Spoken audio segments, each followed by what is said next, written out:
On a telephone line, I welcome to the program a New England heavyweight boxing champion whose upcoming fight is scheduled for September next month. I welcome to the program Fly Mike Marshall.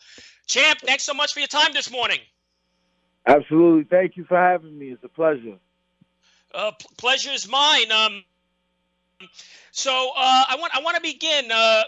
Mike, give us a little taste of your early years growing up in New York City and getting into the sport of boxing. Well, it was just something that kept me out of trouble, and I just stuck with it, and it kept me out of some dark times in my life. So as long as I can hit something, I'm happy. So that's what New York City did for me, and we all know how New York City is, so no secret I know. about that. Yeah, no, I know. I'm from Brooklyn, so I got you. Oh, so you know. Yeah. Right. So how was growing up, Mike? Who were some of your idols you idolized? Well, I didn't really idolize people, because it's a saying that don't meet your heroes. You know that old saying? Because if you meet your hero, I heard it. And you meet your hero, and they turn out to be somebody you don't want to even be around. So I really don't idolize men, but I did, look up to and stylistically, I hate to say steal, but I did stylistically steal a lot of my style from five-time world champion James Lights Out Tony. And he's one of my favorite fighters who I enjoyed watching growing up. And I've been watching James Toney probably since the 90s, since Tuesday Night Fights on USA Channel. So that's like 1995, 1996, and then maybe 97. I don't know. It was in the 90s. But I remember watching that and then really, emulating his style of fighting. So you're now looking at your record here and your statistics. I'm showing that your first pro fight took place in 2015 against Ralph Johnson. Is that correct? Yeah. So now, how did you prepare going into that match, if you recall? I mean, like, it must have been so emotional, your first pro fight. Yeah, it was. It was going through. I was going through a lot at that time for that fight, but I had to bite down because my main thing was making the weight. I knew I had what it takes as far as skill-wise, but my main thing was making the weight. I had to make the weight because they wanted us to fight light heavyweight, and I had to make the weight. And, I was 26, 27 years old at the time, so it was easier for me to make that weight. Now, I'm almost a full-grown adult. I am an adult, so it's a little harder to make 175 pounds now.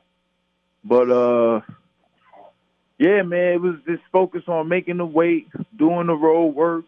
Like you see me out every morning, Brian, doing the road work. And being consistent. Yeah, no doubt. And, that first fight, champ, you won by a TKO. And also your second fight was against Jesus Lamas, which was another TKO. So, I mean, right off the bat, you started with knockouts right off the bat. So you must have been getting a lot of exposure and attention. Well, that comes from experience, and I tell young fighters all the time, like, especially young guys coming up behind me, is sometimes they'll throw you in like that. Now, that fight with Lamas was in Mexico, so I really enjoyed my time down in Mexico. Even though I was basically in the hotel and just walking around periodically, but that's about it. But until it was time to fight. But excuse me. With Llamas, it was just I just had to focus in because I wanted to get the knockouts that night because, you know, usually guys, when they come in and you don't have a name, you know, they'll usually, you know, throw some whoever in there with you just to try to embarrass you and try to make you look bad in front of the Mexican fans. But what people don't understand is that, you know, I like to fight. You know, so it's not that, you know, I like to fight. That's it, pretty much. And, you know, the Mexican people and the Mexican fans, they saw that and they respected it. And that's, you know, they just respected the fact that I like to fight. Like, I like to engage. Like, that's what I like to do. Like, you know? Yeah, but that's how that first round. I'm sorry, Brian, but that's how that first round knockout came about. I don't mean to drag on, but that's what that first round knockout came about. Is because I like to fight. So if you think I'm going to back down because you're starting to fight, no, like I like to engage. You know? Yeah, right. And I wanted to say, you know, I read a quote on you, Mike, that you've been known to be a fighter with the 3A reputation, right? You'll fight anyone, anytime, anywhere, right? Well, not necessarily. You know, I mean, look, I'm not I don't want to, you know, I'm not a stunt dummy, you know, but I will fight if it makes sense. You know what I'm saying? I'm not saying that if it makes sense for me to go to Philly, Philly's a 2-hour drive from where I'm at, or an hour and a half or something, I'll go down there. It makes sense. But I'm not going to go halfway across the country for, you know, what I can make at work over here, you know, where I'm at, you know. It doesn't make sense. So if it makes sense for me, and if the fight is right, I'll go and fight. No problem. Because it's nothing but experience for me. That's all it is, experience. And I'm getting better by the day. Well, I can tell that you're a very driven athlete. Where did that drive come from? Well, that drive came from me training with 5 different world champions in Brooklyn, New York. That's where that drive came from. I wanted to be where these guys are at the amateur level and at the professional level. But it's a hard thing to do. But as long as they see you going for it and you just not talking about it, like, a lot of guys are coming to the gym and they think they do this. They'll make an Instagram and now they're a fighter and all this stuff. It's the same thing with these coaches too. They do the same thing. You know, they make it. Now they're Freddie Roach. That's not how it works. You know what I'm saying? You got to put your knees in the mud with this stuff, man. I know world champions that used to tell me stories about how they used to share sandwiches with the coaches. You know what I mean? Like, that's what I'm talking about. Like, you know, I remember going on national tournaments and sleeping in a van with like 10 other fighters. Not 10, but not literally 10. Wow. But you know what I mean? It was a lot of people in the van trying to go down and fight. You know, so Jake Paul ain't never do that. No disrespect. You know, Jake Paul ain't never been through the amateur system. He's just a YouTube guy, and I don't mean to fly off the handle, because I'm not flying off the handle. But Jake Paul don't do that, you know. I mean, and you know, the media respects it. I don't really understand it, but it is what it is. Yeah, and you know what drives a lot of athletes, boxers, is either fame, glory, or money. What do you think about those 3 attributes? Well, in boxing, the only glory I want is for glory for God. That's it. Like, I don't want to do none of that material stuff, because I done seen rich people lose it and get it back, and I done seen a whole bunch of. Life is up and down. It's not really for me. It's about going in there and fighting. Excuse me. It's about going in there and fighting, putting on a good show, being able to get out the ring, give my wife a kiss, and go back home to my family and collect the earnings. That's it. It's not really about having this and having that. You know, I mean, I like nice things. Who doesn't? But, you know, when you make it about that, that's when you become materialistic.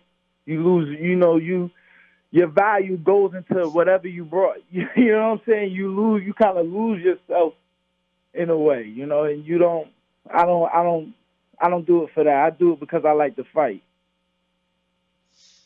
We're talking with pro boxer Fly Mike Marshall, who's on the program this morning on KMET Radio. Where did you get the nickname Fly? Well, it's a funny story. My dad, before my dad passed away in 2020, one of his favorite movies was Superfly. So I just threw the fly in front of my name, and that's how I got my nickname. That's it. Yep. And yeah, and your record is 6-3-1 with One 4 draw. knockouts. I mean, your third pro fight, champ, against who was it? Mario Martinez, which was another knockout. Mm-hmm. So 3 in a row. I mean, you're riding high, man. Yeah. I mean, yeah, yeah, but it's not really, it's not everything as it seems. But yeah, I was on my way to doing something. It's just that, nobody really cared. I wasn't supposed to be 3-0. You understand what I'm saying? Like, in the amateurs, they robbed me, of major fights, as far as, me trying to fight in the Golden Gloves and things like that. Yeah, I mean, but it happens. But I wasn't supposed to be 3-0. That's the story behind that, And, yeah, that was the story behind that. And nobody really wanted to pay attention to me. So is that because there was a lack of promotion on your promoter's part? Or what was the deal on that? It was just bad management. At that time, it was bad management. Like, I can't really. I don't want to go into details because I don't want to put nobody's name in the dirt. I mean, I already said Jake Paul in his interview, but I don't want to put, nobody's name in the dirt. But, it's just boxing. It's just, the thing is anybody can get in this sport. You understand what I'm saying? Like, so when you have that, all right, that's fine. But it's about bankroll. It's about bankroll, realistically. And the management I had at that time, when I was 3-0, they was putting me in the fights, but at the same time, it was like, yo, man, like, they didn't have the bankroll for me. And that's what it was. And I couldn't bankroll myself as far as, like, I can go to work, but, but that's work. You know what I mean? Like, but it's difficult. People don't understand. That's why I tell these young fighters, man, like, when you're in the amateurs, it's very important to understand the fundamentals if you want to take it seriously. Because, people that are going to bankroll you, they're not going to bankroll you if you're not with at least in the top 10 of your division in the amateurs. You know what I'm saying? So it's a very hard road. But, I would think, marketing plays a big part in getting you noticed and getting you out there, right? Well, that's why you have Instagram and things like that. You go on Instagram and people know you as a fighter, and then, Instagram. Online, everything online. And that's really how you can't get mad at Jake Paul. That's how he technically did it. And he's not even a fighter. And that's, that's the weird stuff. Like, he's not even a fighter and he did it. It's all about marketing and put yourself out there and things of that nature. I don't know if it's just me, but back in the 80s and 90s, I mean, boxing was so popular. I mean, they promoted it very well. I mean, back then you had that. Well, you had Leonard versus Hagler. You had Duran versus Leonard. You had Cooney versus Holmes, and the media, the newspapers and the magazines played a big part in these athletes, these figures promoting the sport. What do you think is the state of the sport in 2022 today? I think it's about the same, but it's not the same energy, but they're trying to bring that feel back, and it's good. The heavyweight division is a lot of A lot of athletes in the heavyweight division that can make great matchups. You have Luis Ortiz and Andy Ruiz getting ready to fight. That's a great matchup. Overseas, you have Joseph Parker and the other, I forgot his name, but Joseph Parker's fighting again. So, it's going to be good fights. It's the same energy right now. Maybe the media is not as much because we have, content creators. It's all about attention now. That's the problem too. You have content creators getting in the it's just crazy. It's out of whack. Yeah, and also I think pay-per-view. I mean, you must know this. I don't know what your opinion on this is. The sport it wants the general masses, the general public, to pay for a fight on pay-per-view, but not everyone is going to pay for a fight on pay-per-view. Right. It should be on mainstream media like it used to be, right? Right. Exactly. I agree 100%. That's how I got to watch boxing for the first time for free. Because every time the Mike Tyson fights came on, I had to go to bed. I couldn't watch the Mike Tyson fights when he first fought. And I was like, I didn't watch a Mike Tyson fight until I was about like 7, 8 when he fought Evander. But when I was a baby, I couldn't watch Mike fight. That just took like the what's the word I'm looking for? Like the mystique. It took the mystique from it because, it's just, yeah, man. Crazy. Yeah, man. I mean, the fights used to be on prime time on mainstream, channels. And, all of a sudden, in 90s, they went pay-per-view, midnight fights. I mean, not everyone's going to tune into those fights, which I think hurt the sport a little bit. Exactly. I mean, I remember going to work the next day after a big fight, and I go to work and I ask my boss or whatever. I say, "Hey, you seen the fight?" He was like, "Yo, man," like I had to cut it off, man, because it was too late, man. It was like 12 a.m. and I had to come in the morning or whatever. I'm like, "Yeah, man, I feel you, but I still watched it." But I understand, I understand completely. And I got about 5 minutes left, but I want to get a couple more in. Okay. The fight against you versus Sonny Conto in February was a fascinating one. It's been said, Champ, that you took Conto to school. I mean, on that fight, and you can check it out on YouTube, you walked away untouched. Even Conto mentioned that he got hit a lot by you. What was your thoughts on that fight overall? Well, listen, Sonny's a good guy. He's a good guy. He doesn't talk slick. He kept it honest. He kept it 100%. He said, yes, I got hit too much. Indeed, he did get hit too much.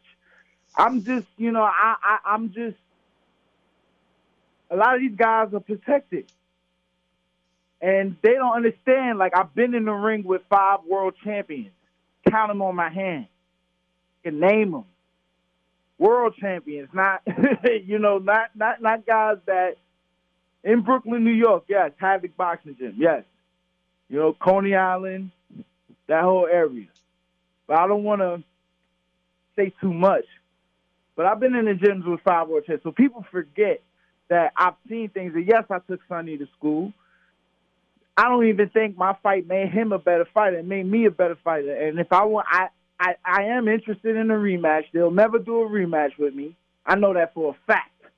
How come? We can do it in Philadelphia. I'm going down to Philadelphia September 1st to fight Joey DAWEJKO, who's a vet down in Philadelphia. To me, I look at Joey like a veteran. He is a veteran. I'm 2 years older. And to me, I look up to Joey. You understand? But I got to do what I have to do. You understand what I'm saying? But Sonny, we could definitely do that again. Do that again. But, Champ, how come they won't put you guys together for a rematch? You against Sonny Conto. Why? They won't put me in there with a rematch, but they'll fight somebody. They'll fight somebody I already beat up. They'll fight Justin Roof, who I already beat up. And I don't say that to down Justin Roof. Justin Roof is a tough guy. You understand? Justin Roof is too tough for his own good sometimes, too, because I don't like seeing people get hurt in this sport. You understand what I'm saying? But at the same time, how you going to fight Justin Roof when I already beat him? It don't make sense. And that's the boxing business. That's what it is. They play games. I'm not in for it. I'm putting my body on the line. They have their favorites. I'm putting my body on the line, my brain on the line. Who knows? I can't tell if I have CTE until I die. That's the crazy part. But they don't care. They just want asses in the seats so they have more money in their pocket. Come on, man. I'm not saying everything's bad about the business. Some great people in the business, some scumbags in the business. Let's just keep it real. It's about 60-30, in my opinion. It's about 60-30. I would say 70-20. But I say about 60-30. It ain't even 50-50 good people, 50-50 bad. It's about 60-30. I've been in this business over 10 years, so I can say that. Now, have you heard anything? Will Sonny Conto challenge you to another match? No, I don't think so, because I'm going to stop him next time. That's not a threat. That's a promise. That's not a threat. That's a promise. All right, so September 1st, your schedule against the Tank DAWEJKO, right? Yeah. Big Tank. That's your next upcoming fight. The Big Tank. Any thoughts on how you're preparing for that fight? What's your workout regimen? What are you doing now to prepare for that fight, mentally and physically? Well, mentally, I'm seeing a therapist every Wednesday or so. But I see a therapist. I talk because you got to be mentally strong because even me having this phone conversation with you right now, I'm such an introvert. You understand what I'm saying? I'm an introvert. I don't like nobody messing with me. So, like, I go to the therapist. I talk to my therapist, and then I train every day. And I'm treating this fight like any other fight. I'm just going in there, doing what I have to do, getting my body ready, and then see my therapist, and that's how I'm getting it done. So just for the listening audience tuning in, so the fight is scheduled for what, Thursday, September 1st at 7 p.m.? At 7 p.m., yeah, at the Pyrax Casino. And that's at park. Now, how can we tune into that fight? Is that going to be on social media? How do we tune into that fight? Well, to be honest with you, Brian, I wish I knew more. You would have to, people would have to look up Brandon Chin Promotions or Joe Hand Promotions, but because they're the ones hosting it. But I don't know anything. My job is to go in there and fight. I really don't know much about online or who's TV or none of that. Like, my job is to go in there and win. So that's all I'm focused on. Because you see they throw – but Brian, let me make this quick point. You see they throw me in there with a vet. We got 3 minutes. Go ahead. Take it away. You see they throw me in there with a vet. They throwing me in there with Joey the Tank. But Sonny Conto's fighting some guy I already beat up. So you see what type of time these people are on. You understand what I'm saying? They want me to get hurt with a vet. But see, I'm going to show them that, that's not going to happen. But they'll throw me in there with a vet, but throw Sonny Conto in there with a guy I already beat up. It don't make sense. But that's boxing. But that's it, Brian. That's all I got to say. And final question before I let you go. Who was your toughest opponent ever? I believe my toughest opponent is going to be Joey DAWEJKO, the Tank, September 1st at the Pyrax Casino, Pennsylvania. That's going to be my toughest opponent. Champ. And my easiest opponent. Thank you so much for your time this morning. I appreciate it. My easiest opponent was Sonny Conto. That was my easiest. I took him to school. Danced around him. That's about it. And you're ready to do it again, right? I'm ready to do it again at all times. This time I might do splits. I ain't gonna do the chubby checker dance no more. I might do splits or do the dance that the Philly kids do out there. I'm gonna have fun in there. Come on, man. So who can we yell out now? Who can we say, let's put the fight together?